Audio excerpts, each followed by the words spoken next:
আলাইকুম প্রিয় ছোট্ট বন্ধুরা, আমি উম্মে ফাতিহা।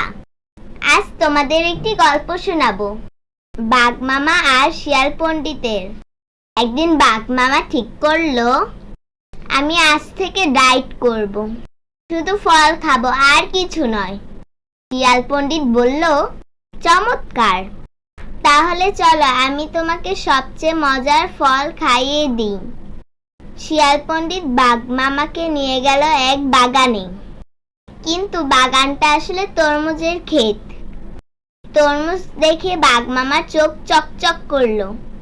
শিয়াল বলল, ডায়েটে তরমুজ আছে, তবে নিয়ম হলো একবারে একটাই খেতে পারবে। বাঘ মামা শুরু করলো, 1 2 3, শেষে পেট ফুলে গেল। শিয়াল হাসতে হাসতে বলল, ডায়েট মানে কম খাওয়া, বেশি না। বাঘ মামা কষ্ট করে দাঁড়িয়ে বলল, আমি তো ভাবছিলাম ডায়েট মানে শুধু ফল খাওয়া, পরিমাণ নয়। শিয়াল বলল, ইসলামে আমাদের খাওয়া দাওয়ার ক্ষেত্রেও সংযম শেখানো হয়েছে।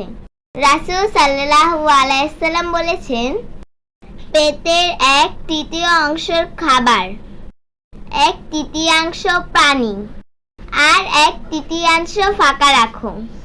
তাহলে বন্ধুরা, আজকের মতো এই ছিল ডায়েটের মজার গল্প। ভালো ভাববে, ভালো থাকবে। আল্লাহ হাফেজ।